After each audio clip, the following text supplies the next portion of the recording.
world beyond Hindi. Subscribe the channel. क्या आपने सोचा है हमारी पृथ्वी जैसा कोई और भी ग्रह होगा, और एक नहीं ऐसे लाखों करोड़ों ग्रह होंगे जहां जीवन रहता होगा, या हमारा जीना और रहना वहां बिना किसी तकलीफ के हो सकता है? तो हाँ दोस्तों, नासा की अंतरिक्ष वेधशाला ने अपने अभियान में एक बड़ी सफलता पाई है।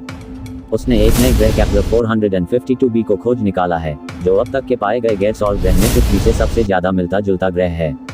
केपलर 452b नामक इस ग्रह को अर्थ-2 के नाम से भी पुकारा जा रहा है। यह हमारी आकाशगंगा में पृथ्वी की तरह ही ग्रह है।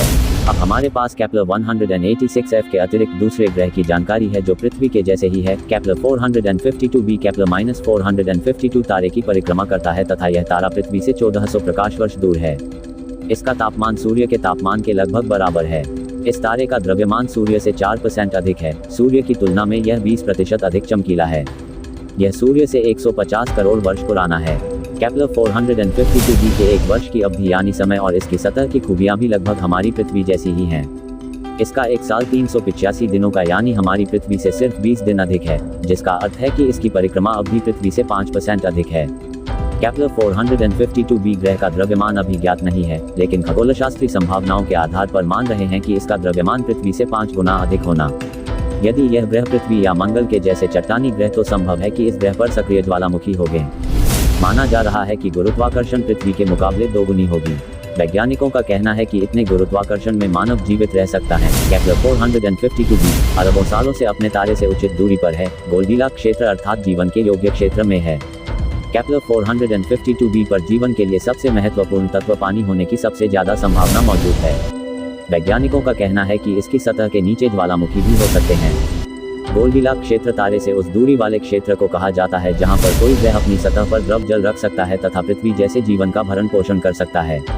यह निवास योग्य क्षेत्र 2 क्षेत्रों का प्रतिच्छेदन क्षेत्र है जिन्हें जीवन के लिए सहायक होना चाहिए। इनमें से एक क्षेत्र ग्रहीय प्रणाली का है तथा दूसरा क्षेत्र आकाशगंगा का है।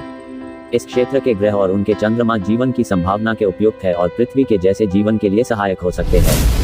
सामान्यतः यह सिद्धांत चंद्रमाओं पर लागू नहीं होता, क्योंकि चंद्रमाओं पर जीवन उसके मात्र ग्रह से दूरी पर भी निर्भर करता है तथा हमारे पास इस बारे में ज्यादा सैद्धांतिक जानकारी नहीं है। निवास योग्य क्षेत्र गोल्डीलॉक्स क्षेत्र ग्रहीय जीवन क्षमता से अलग है। किसी ग्रह के जीवन के सहायक होने की परिस्थितियों को ग्रहीय जीवन क्षमता कहा जाता है। ग्रहीय जीवन क्षमता में उस ग्रह के कार्बन आधारित जीवन के सहायक होने के गुण का समावेश होता है, जबकि निवास योग्य क्षेत्र गोल्डीलॉक्स क्षेत्र में अंतरिक्ष के उस क्षेत्र के कार्बन आधारित जीवन के सहायक होने के गुण का। यह दोनों अलग अलग है। उदाहरण के लिए हमारे सौर मंडल के गोल्डीलॉक्स क्षेत्र में शुक्र, पृथ्वी और मंगल तीनों ग्रह आते हैं, लेकिन पृथ्वी के अलावा दोनों ग्रह शुक्र और मंगल में जीवन के सहायक परिस्थितियां अर्थात ग्रहीय जीवन क्षमता नहीं है। यह नया खोजा गया ग्रह केपलर द्वारा खोजे गए नए दूरस्थ तारों की परिक्रमा करते 500 ग्रहों में से एक है। इनमें से 12 ग्रहों का व्यास पृथ्वी के व्यास के 2 गुने से कम है और वे जीवन योग्य क्षेत्र में अपने मात्र तारे की परिक्रमा कर रहे हैं।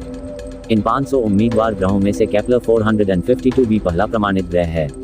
वैज्ञानिकों के अनुसार किसी तारे के जीवन योग्य क्षेत्र में पृथ्वी के व्यास के 2 गुने से कम व्यास के 12 ग्रहों का पाया जाना अब तक के आंकड़ों के अनुसार कम है। केपलर -452 तारा हमारे सूर्य के जैसा ही है, लेकिन उससे 1.5 अरब वर्ष पुराना है।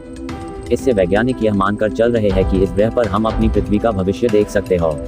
उनके अनुसार यदि केपलर 452b चट्टानी ग्रह है तो उसके मात्र तारे की दूरी के अनुसार पर यह माना जा सकता है कि इस ग्रह के वातावरण के इतिहास में अब अनियंत्रित ग्रीनहाउस प्रभाव का दौर प्रारंभ हो गया होगा। उसके वृद्ध होते हुए मात्र तारे से बती हुई ऊष्मा से उसकी सतह गर्म होने लगी होगी और उस पर यदि महासागर है तो उसका जल वाष्पित होकर अंतरिक्ष में विलीन हो रहा होगा। केपलर 452b पर आज जो भी हो रहा है वह पृथ्वी पर आज से 1 अरब वर्ष पश्चात प्रारंभ होगा, जब हमारा सूर्य वृद्धावस्था की ओर बढ़ेगा और अधिक चमकीला हो जाएगा।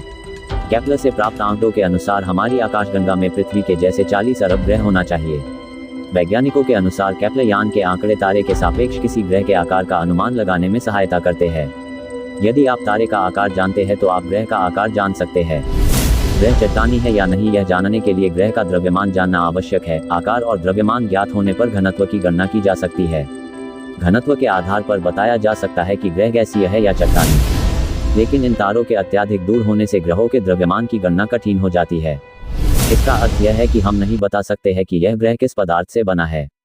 वह चट्टानी ग्रह हो सकता है या गैस का एक गोला या कुछ अज्ञात सी संरचना जो हमारे लिए एक पहेली हो सकती है। अन्य केपलर तारों के जीवन योग्य क्षेत्र के ग्रह भी पृथ्वी के जैसे हो सकते हैं। उदाहरण के लिए केपलर 186f का व्यास पृथ्वी के व्यास का 1.17 गुना है तथा केपलर 438b का व्यास पृथ्वी के व्यास का 1.12 गुना है। इस नए ग्रह का व्यास पृथ्वी के व्यास का 1.6 गुना होना उसे महापृथ्वी की श्रेणी में डालेगा। हमारे सौर मंडल में इस आकार का कोई ग्रह नहीं है, इसलिए इस तरह के ग्रह हमारे लिए एक पहेली के जैसे है। लेकिन हम कह सकते हैं कि अन्य तथ्यों के देखते हुए यह पृथ्वी के जैसा ही होना चाहिए। यदि हम केपलर 452b की अपने मातृ तारे के वर्ग को देखें तो वह हमारे सूर्य के जैसे जी वर्ग का है। अन्य केपलर तारे एम वर्ग के वामन तारे हैं जो कि हमारे सूर्य की तुलना में शीतल है और इन तारों में जीवन योग्य क्षेत्र तारे के समीप होता है। इस तरह से देखा जाए तो केपलर 452b ग्रह अब तक का खोजा गया जीवन की सबसे ज्यादा संभावना वाला ग्रह है। केपलर अंतरिक्ष यान अमेरिकी अंतरिक्ष अनुसंधान संस्थान नासा का एक अंतरिक्ष वेधशाला है जिसका काम सूर्य से भिन्न किंतु उसी तरह के अन्य तारों के इर्द गिर्द ऐसे गैर सौरीय ग्रहों को ढूंढना है जो पृथ्वी से मिलते जुलते हों और उन पर जीवन की संभावना हो।